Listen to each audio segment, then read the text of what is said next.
Okay, we're at the top of the hour, so let's kick off. No time like the present. I might as well get moving. So, yeah, we've got Erwin on board this morning for the first time, so welcome. Welcome to the others as well, and we'll see if anybody else joins us as the half hour ticks through. But yeah, Erwin, you mentioned just before we formally got going, you were pondering over this. Interesting. I'd be interested to hear what your ponderings were and what your thoughts are about what Dawn has told you so far, and then we can perhaps get into some discussions and expand on some of the other questions that you asked as well. Yeah, no, well, I mean, I'm just so used to the physical. So, I mean, I've seen Dawn's work and people's work at expos in the past. So I'm used to the idea of going into an environment and I know what to expect. I mean, I've done it quite a few times over and I've done one or two stands myself. So I was wondering how this gets presented in a different space, which is not quite as tangible as the typical.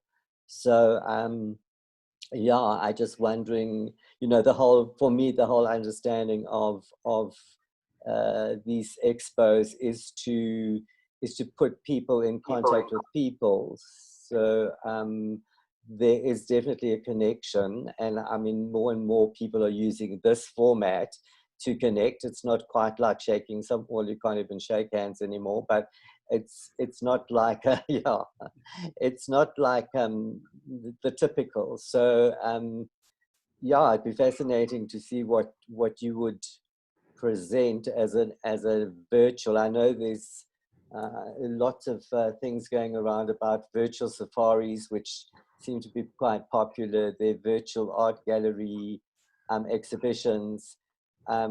So yeah, we're moving into the space of not quite real but not real kind of thing. So I was just wondering how you would set something like this up, and it's obviously a marketing tool. Yeah, that's an element of it, certainly. So is your background exhibitions and the like as well, Erwin? Sorry. No, it's actually a creative background. I studied graphics. Okay. But yeah, I've had experience in many visual. I'd like to call myself, you know, people just call themselves what they like these days, but a sort of visual strategist. You know, I kind of have worked in many spaces. So, you know, in publications, I've done work in illustrative work, I've done packaging design work, I've done show stand type work, I've done point of sale, all to do with the visual and the communication and the connection with a product, probably, or yeah, probably mostly with a product. So yeah, I've had a little taste of all of it, I think, or almost all of it, except websites. I've not really done too much in that space. But yeah, it's all to do with visual material, and then due to all the changes in old age and grey hair and not fitting into the creative space agency, design agencies, as well as you do when you're in your 20s or 30s. I've kind of moved into starting my own little business, which is also based on visual material for foundation phase children. So it's to go to school teachers teaching of themes. So they spend a week at a time or a few days at a time talking about particular themes, and they battle to find material that is synergistic and kind of easy to work with. So I've been making up kits, visual kits that they purchase and work with in numerous ways. So also very much the visual space, you know, working to inform children what things really look like. I don't know how much attention you've ever paid to the stuff in a classroom, but some of the poster work is absolutely ghastly. I mean, they look like morons and you know, it's crazy. And then of course the sizing is often wrong because, you know, they just stick a horse there and the pig next to it, and the pig and the horse are the same. So it's just like a shambles.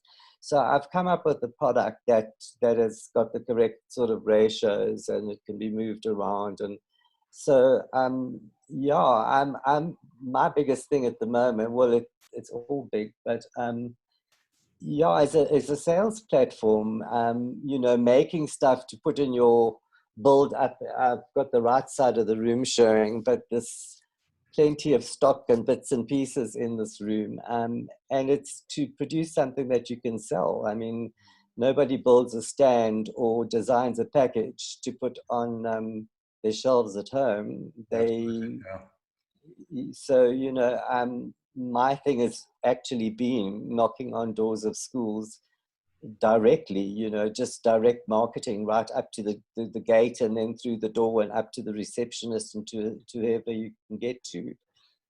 But there are these other platforms that people keep talking to me about, you know, Facebook and websites and webinars and seminars, and it all blows my mind. And then Dawn spoke to me yesterday about this visual exhibition, and I thought, well, I mean, a virtual exhibition. Yeah, it's kind of, you know, it's all about technology these days and what you can do. I mean, it's weird because it is and it isn't. I find my most success comes through direct contact. When you meet a person, they're either too embarrassed to throw you off the property, or they feel sorry for you. I don't know, but somehow there's a connection that but I guess if people are doing virtual art exhibitions and virtual things, I mean, virtual stuff is not completely off the wall. I mean, I guess if you know what... No, not at all. I think, you know, coming from the background and the space that you're coming from, you know, it's all about visual. You know, it absolutely, you know, whether it's physical visual or whether it's digital visual, I really don't think one should be drawing distinctions any longer. I mean, you've obviously done the physical sides of it. The question is, can you digitize it? You know, and someone like Roger, for example, might be a perfect ally for you in that he's a 3D design specialist, and you know, and you could take your horse and your pig and turn them into 3D models that you can rotate in virtual space and things like that. You know, which would be wonderful visual aids from a teaching perspective. Sure. So yeah, I think, you know, it's just a mindset shift from physical to digital, and really that's what we're doing with the show here. You know, it's saying, look, currently we can't do the physical things, and who knows when that's going to come back. We don't know. I mean, even teaching, you know, who knows when physical classrooms are going to go kick up again. You know, I mean, people are pushing for it, but is it going to happen? How long is it going to happen before they shut it down again? And, you know, we could be backwards and forwards over a period of time. You know, in all these environments, be it business or education or simple selling, as you say. So how do we bridge the gap in the meantime? And really, that's what the virtual trade fair is all about.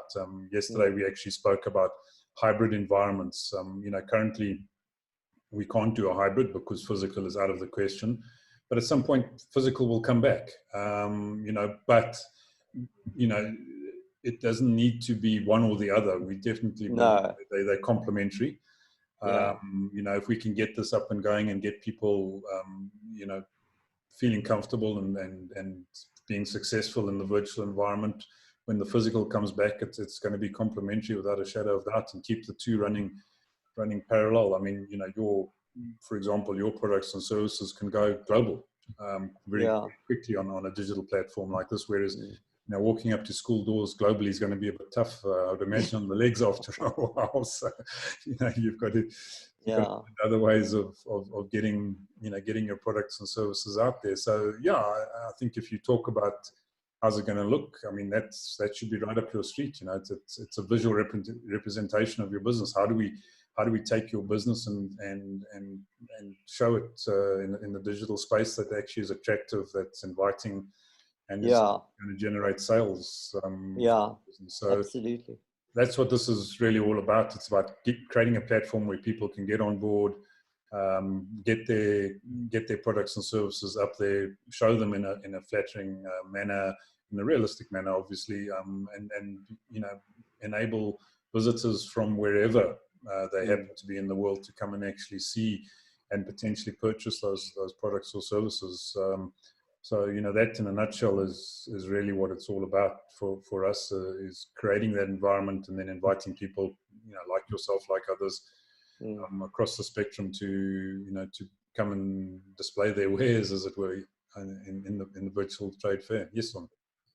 No, well, so Erwin, what I wanted to say to you, and it's really cost effective. I mean, the early bird special for your platform on this virtual expo is $7,500 for 4-day exhibition, which is unheard of.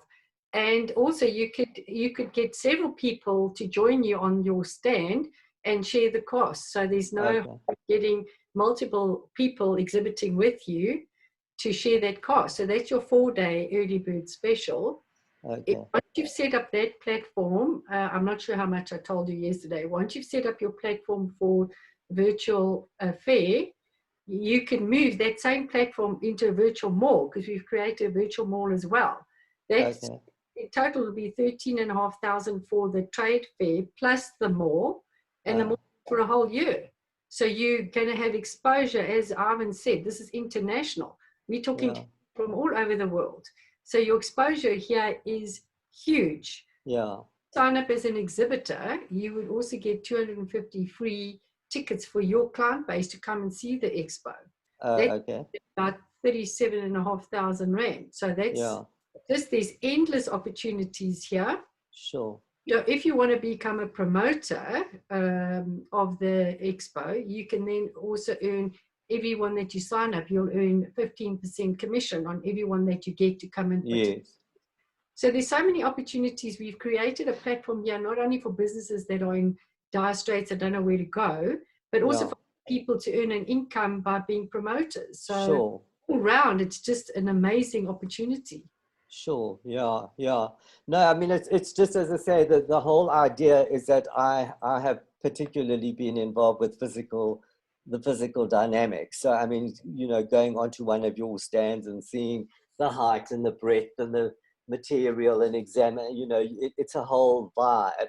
So I just kind of wonder how for you taking your product, and how on earth you get that same feel through a virtual situation, whether you use visual material from the past. How do you create that kind of interest, that kind of space, that kind of, I mean, going to an expo is quite a thing. It became quite a thing for me over the years, to see how creatively people put stuff together and presented their material. And obviously you were a big part of that, because you had to take into consideration a number of variables and things that had to be, so there had to be a place where someone could stand and do an explanation. There had to be a place where, so it was all, now how you do that in a virtual space. Well, I'll tell you, Erwin, what we've done. We're keeping this low key because we want it to be affordable for people. So anyone that signs up is going to get, it looks like an exhibition stand. It's just, it looks like an exhibition stand. What we've got is hotspots. Icons that you click on that will take you to your product base, or the TV will be a YouTube. So if you click on certain icons, I'll send you the YouTube that we've done for this expo. And you've got many possibilities where you can put product, your information, your catalog. You've got YouTubes, seminars in this whole exhibition space. When you go and look at the virtual Trade Fair.africa, we've got a lounge area. So, excuse me, people can go to the lounge area. They'll have WhatsApp groups or other info across in the lounge area. We've also got guest speakers. So guest speakers that can come on free of charge from their company and have a slot to be a guest speaker. That's also on the site where you can register. So there's just a lot happening here. You have to switch off from the physical realm here. We've all Yeah, had no, absolutely. a complete different mind shift, you know. And I haven't said, we don't know when we're going to get back into the real world. No. I mean, I know personally how many exhibitions have been cancelled. Yes. So it might happen, but it might not happen. We have an outbreak of massive cases here in South Africa. No internationals are going to travel here. So Yeah. looking at our biggest one, electromining and aerospace. Aerospace is 90% international companies. So it doesn't look like we're going to land up having that expo. I don't foresee it. So in the interim, we're giving a platform to people to get on board and put their services and products across. It's amazing. Yeah, no, well, it makes a lot of sense in terms of building awareness and yeah, and trying to forge contacts in a different way. So I do think there is merit in it. It's just, you know, as you rightfully say, I'm going to have to move out of the physical space because that is my domain. And I really kind of struggle with everything being sort of on screen and stuff. I'm getting used to it to some degree. But yeah, it'll be interesting to see your space and how you go into the room and how. I don't know if you can see the screen that I've shared here. I do. I see something's popped up. Yeah. Okay. So this is just a very simple example of an entranceway into somebody's virtual space that we've put on the trade fair. So all these different elements on the screen. You can see the individual himself. Each one of these elements visual elements that you can see here are clickable. So if you come into the trade fair, you can click on the goodie bag thing. You can click on Gavin himself. You can go to, you know, the communication hub. You can have a live chat with somebody on a WhatsApp group. You can schedule a meeting. You can go and investigate this person's online presence. You can download his books or go and look at his books. You can go through to his product showroom. As Dawn said, you can see a little YouTube video. So, and this is completely customizable for every exhibitor. So this is just one very good example of how it potentially could look. So it's just to give you an idea of the kinds of things that can be done. But what I'd like. Have you got the stand, Ivan? Have you got the stand for Erwin to see? That was Alex has set up your stand yet, Dawn. Okay. I'll send you the YouTube video when Alex has done a YouTube explaining exactly, because what Ivan just showed you now is pretty basic. It is very basic. Stand that you can actually see. It looks like a normal exhibition stand. You can just put your own logo on, your own colors on, your own images on, but it's got icons you click on for. Yeah. Okay. Now, well, that gave me a bit of an idea as to how it works. I mean, I can kind of see how that could make sense.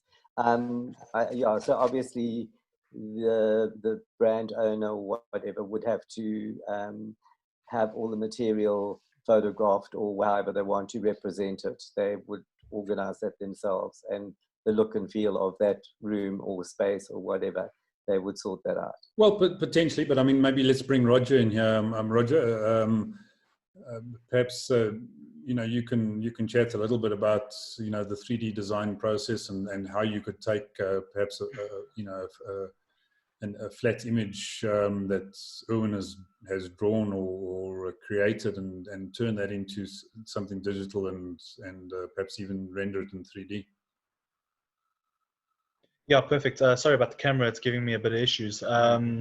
Basically, what's happening is you take your room or your area, which is obviously your length and breadth and your height, and you're able to create a physical area for people to be inside of. So it's not going to be a flat two-dimensional thing. It's going to be actually a three-dimensional area, which will have surfaces which you're able to click on, and that will redirect you to obviously the different areas as I mentioned. Okay, so it's not too dissimilar to what, I mean, the content is not too dissimilar to what I've just seen. It just is slightly more realistic in that it has walls and dimension, and it's got a virtual space that you go into. It's not just a flat graphic across the screen. Yeah, so that was a very simple example that I showed now. Let me see if I can get one of those. I don't want to run the whole video that Alex has done, but you can have a look at that. But yeah, what I was actually thinking, Roger, is maybe just purely from a technical point of view, if you wouldn't mind just explaining to Erwin how you could take, say, for example, his drawing of a horse, for example, and digitize that and turn it into a 3D image with the technology. If that's something that you do. I'm not putting you on the spot here without really knowing. Yeah. No, well, No problem. So basically, to tell you the truth, maybe I shouldn't be talking across you, Ivan, but to tell you the truth, one of the challenges, or one of the things that, I mean, this is totally off, or I mean, it's related or not. I mean, it could be another product in my arsenal, but I create a lot of visuals, and a lot of, or not a lot, one or two teachers out of maybe the 40 teachers that I've approached or been to or had good conversations with, some of them have said, do you actually provide a book, or do you have anything electronic? And I have to say, you know, this whole product was actually initially created to be a physical product, because I wanted, yeah, cool, I see what you're saying. Yeah, okay, that makes sense.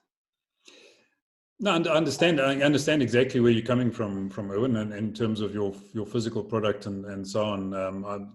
You know, what I'm saying is, you know, people with skills like Roger, you know, can take those and turn them into you know, digital representation of your physical product that can be used in the same manner in the virtual classroom as opposed to in the physical classroom. Exactly. Yeah.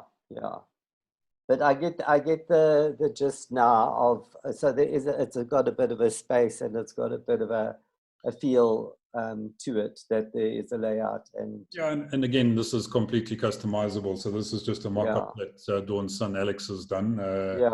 With the certain clickable elements and the customizable elements in terms of logos and you know, and sort of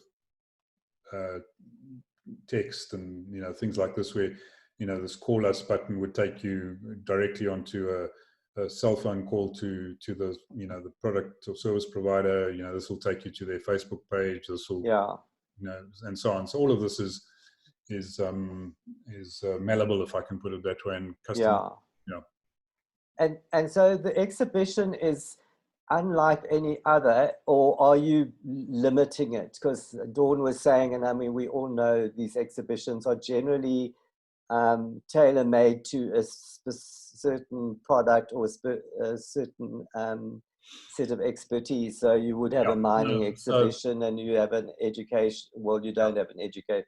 We have the toy. We have the softer one later on in the year. We have all these different ones. Is this open to like a mishmash of everybody just putting their stuff there? Is this like a different style? Yeah, look, I think in essence what we've done here, Erwin, is we've said, look, this certainly on this first pilot operation, we're opening it across the board. There's no vertical restriction in terms of the kind of businesses that can participate. So we haven't restricted it to, you know, to homemakers or to cars or to you know, toys or whatever. It's completely open, but within the capabilities of the digital environment, we can provide categorization. So if people are only interested in educational toys, they'll be able to go to that category and then just visit those elements of the show. Or if they're only interested in, you know, healthcare or automotive or whatever it is. So we don't believe that we have the same restrictions that the physical environments have, because physical environments have physical restrictions. You know, we don't have size requirements in terms of stands and things like that. So there's no limitation in terms of the size of the stand. There's no limitation in terms of the content, what you put on the stand. There's no limitation in terms of gravity. You know, you can have your car hanging from the roof if you want, quite easily here in these environments. So, you know, there's very little of those physical limitations and associated physical costs that go along with a traditional trade fair. Yeah, sure. someone was talking yesterday about some of the regulations and restrictions and costs associated with some of the more intensive environments where people have got to go and pay for certification and pay for,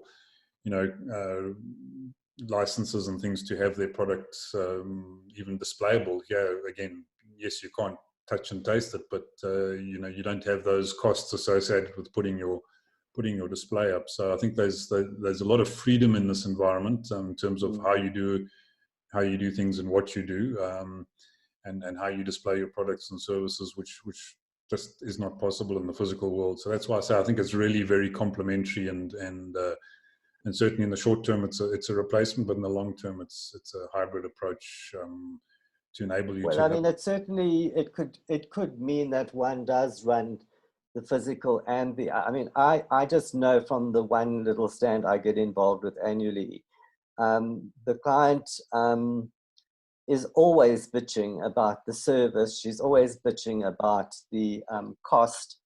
And maybe, if there are permanent alternatives to the way these things are displayed or fairs held, maybe you will find people who are complaining about, I mean, apparently year by year, the square meterage goes up, and then you've got to have this and you've got to have that. And so I know she canned her March one because she just felt that it's, that it doesn't generate the feet and the things, and she was hoping to do the August one.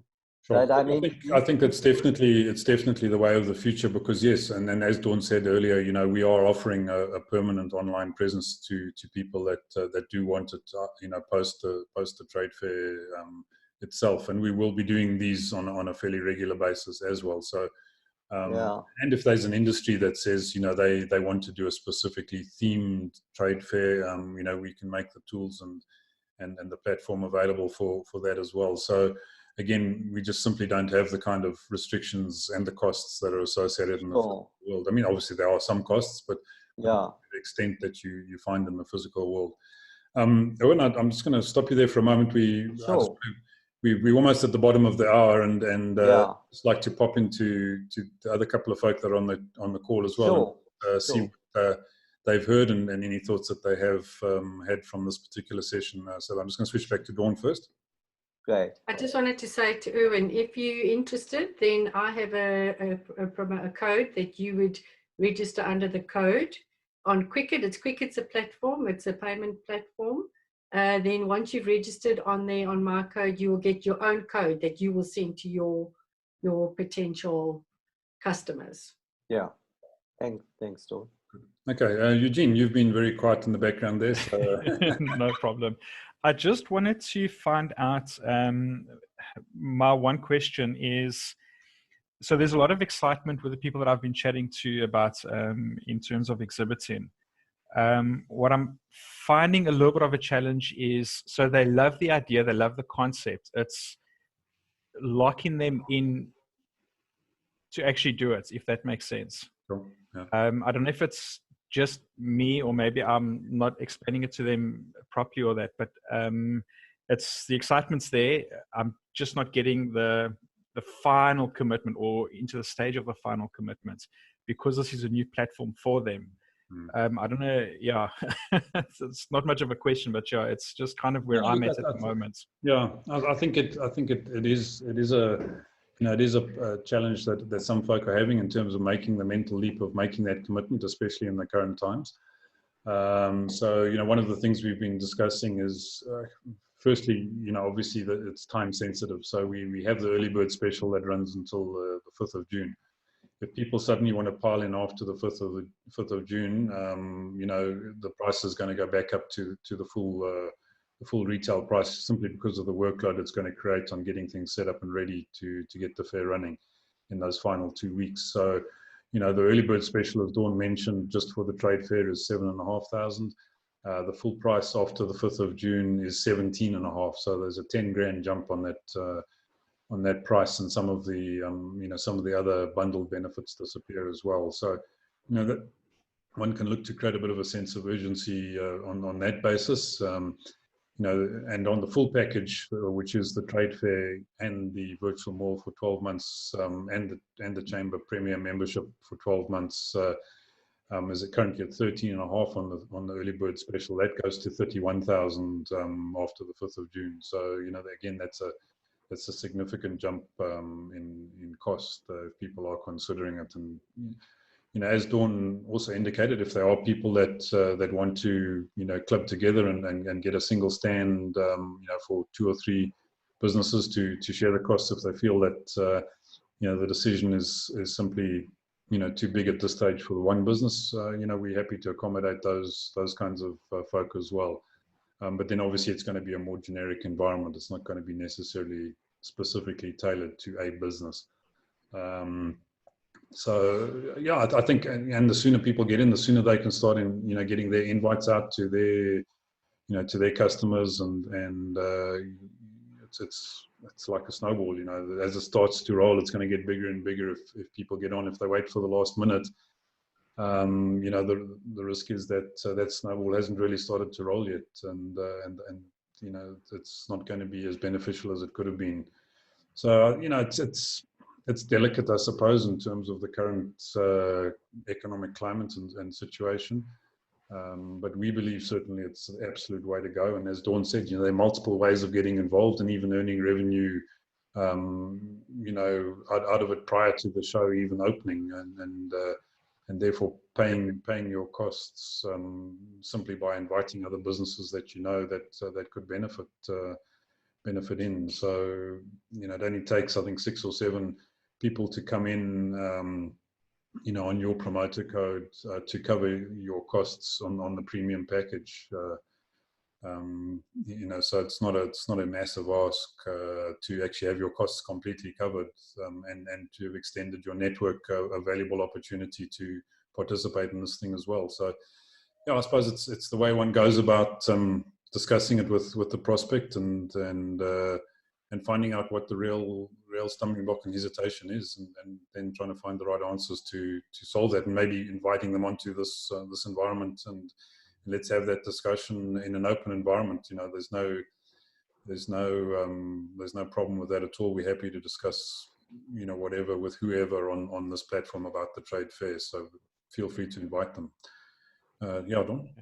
Thanks, Simon. Oh, Eugene, I was just my thought on it is, at this point in time, they're sitting around, the business is not happening, they at a loss, they're losing revenue, and this is a perfect opportunity to get back into the market space, and also not only just local, Africa, the whole world, so it's such an exciting platform for somebody to put their product and services across, whereas now if they don't do anything, they've lost May, they're going to probably lose June, and who knows how many other months. So for 7,500, I mean, you're putting your product and services across globally. So for me, it's like, it's a massive draw. Yeah, no, thanks. I think maybe there's just a gap from my side with the, I think the expectation of what it's going to be like in the final process. And I think the client's vision or the exhibitor's vision is not maybe on par with what we've got, if that makes sense. So I think it's just a case of, like what you're saying is maybe attacking from a different angle, maybe.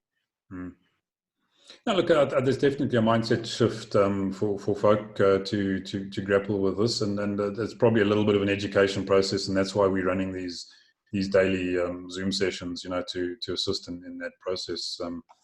Roger, you wanted to comment there?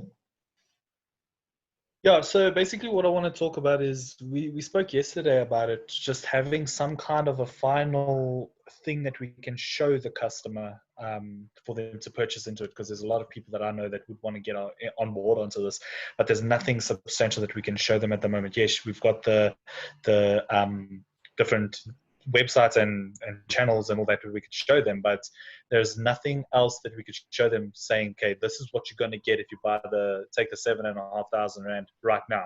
You're going to get this, your space, your area, your logo, your link. Sure. Look, I think the YouTube video that Alex has done, is certainly a part of that. So, and you've got that, I think. where the explanation of how the stand is going to work and you know, what the customizable elements are. So that is definitely, you know, there, and you're welcome to use that. As I say, you know, the site itself is growing on almost a daily basis. So we're populating with new vendors and new products on a daily basis, and again, people can go there and look at it. It's, you know, so that will get better and better as we get closer to the actual launch date of the trade fair on the 19th. So yeah, beyond that, I'm not sure what you would be looking for, Roger. I mean, obviously we don't have an existing iteration of this that was done in the past, because this is a first. So, you know, we can't put something together that doesn't, you know, it hasn't existed before and overnight. It is a growing and developing environment from that point of view. I do understand that. Is there maybe something that, like a link where we can send somebody to go and view a stand that has maybe been activated at the moment? So, for example, if there's a 7,500 Rand early bird and you get a stand, is there a link where we can take the customer to go and see one that is just even the stand as an aspect, to go and say, okay, listen, this is what you're looking at. Take a look, even if it's got no branding on it or anything, just different shades of color, just so that we could say, okay, take a look at this. This is what you'll get. This is your area to do what you want with it. Obviously, restricted by a certain amount of links and stuff. I don't, other than the you know, the very basic one I showed a little bit earlier. I don't think there's one up yet, but Dawn, I'm sure Alex is in the process of getting your booth finalized, and perhaps we need to try and put a little bit of urgency into getting that, because I think that will really show the full capability of what Roger's referring to. So maybe if we can ask that from you guys, that would help. Yeah, no problem. Okay, great. It's a selling tool. It's really a selling tool, because as soon as you can show them that aspect, you will have people jump on immediately. No, a great point, Roger. Appreciate that, and we'll definitely put some urgency into trying to develop that. To say, in the meantime, you know, obviously there is the YouTube video that explains how the stands work and everything, and what the options are. So, you know, that can be used, and as I say, you know, there's simple elements like Gavin's stand, which I showed earlier, which you know, but I think people need to understand that, you know, normally in a trade show, you wouldn't be able to walk through those doors until the trade show opens. We've actually opened those doors already now, so people can see the development in progress. So whilst I understand, you know, the need to be able to see something, I think one needs to realize that, you know, in a normal trade show, that wouldn't happen. We're creating that opportunity for people to see it develop and grow in front of their eyes here, which I think is important. Yes, Owen, you were wanting to... It's a normal trade show. When I go see a customer, I'm just showing them photographs of what I'm capable of doing. You're not actually showing them the physical thing. So it's exactly the same scenario, that you're showing them a stand and the possibilities of what they can have as their own products on this shape that we've given them. So there's no real difference, you know. Well, the thing is because most people have been to a physical trade show, and I understand what both of these young men have said, is that, you know, it is so new. I mean, most of us have been to a museum or a show or a physical display of some sort, where we have seen tangible things and we understand it. This is a very big leap. I mean, I see it with my own product. You know, many of the times the schools will say, well, we're interested, please physically come and show us, because we want to see the material, we want to feel it. If my children bite it, will it break? Will the paint, the inks come off? You know, there is an element of sort of realness that people will I'm not disputing that, Erwin. What I'm saying is a selling tool. What Roger, he wants more material to sell this on. But what I'm saying is, look, what we've got now is no different to what we've sold before. Because you're showing them a photograph, whether it's the virtual photograph or a photograph of a stand you've done. I'm saying as a selling tool. I understand we need to touch the physical product. So if someone wants to buy a product that's on this virtual show, they can arrange to see that at a later Yeah, no, absolutely. But what I'm saying is also most of us have been to a physical show, so we have had that experience. I can't imagine walking. You know, you come in a door, you walk down an aisle, you go to this place, you go to that place, you see this, you play.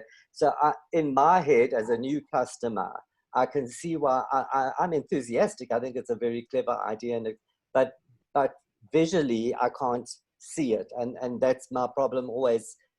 You know, Sure. as a visual person. I think we understand that, and I think, you know, we'll do our best to create those visual elements for people to do exactly that. But it is a mindset shift, and I think we need to understand that, you know, for everybody, and it's a process we need to go through and learn, you know, both from our side and from the potential, you know, exhibitors and end customers side.